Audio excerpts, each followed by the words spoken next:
Quelle meilleure vitrine que le Salon du Cheval pour parler des Jeux équestres Normandie 2014. Mais ce mardi soir, il n'était pas question de sport. Il était question d'animation, de village des Jeux et de cérémonie d'ouverture. Une cérémonie digne d'un événement de portée internationale, conçu par le collectif français Scherzo.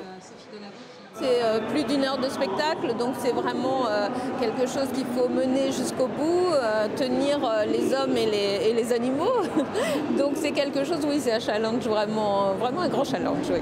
Car le stade d'Ornano sera le théâtre d'une performance rassemblant 100 chevaux et cavaliers, 300 danseurs et servants de scène, un spectacle construit en 3 actes et 30 tableaux pour montrer que tous les chemins équestres mènent à Caen. C'est un spectacle donc dans l'arène, on travaille bien évidemment à 360 degrés, on veut occuper l'espace non seulement au sol mais aussi dans les airs, dans l'espace.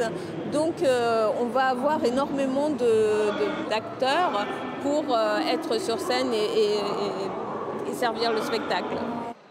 C'est la première fois dans l'histoire des Jeux équestres que les organisateurs associent festivités culturelles et compétitions sportives. Un vrai pari visant à capter un public le plus large possible. La question est ne pas perdre un public de sportifs qui attend des choses très particulières, très précises, très qualitatives.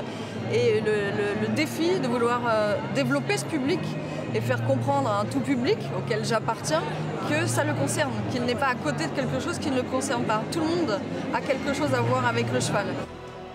Dans la bataille actuelle de l'équitaxe, il est dit et redit que l'équitation n'est pas un sport de nantis, ce que les Jeux équestres de Normandie veulent réaffirmer à leur façon en offrant au public 15 jours de fête et de spectacle, tout sauf élitiste.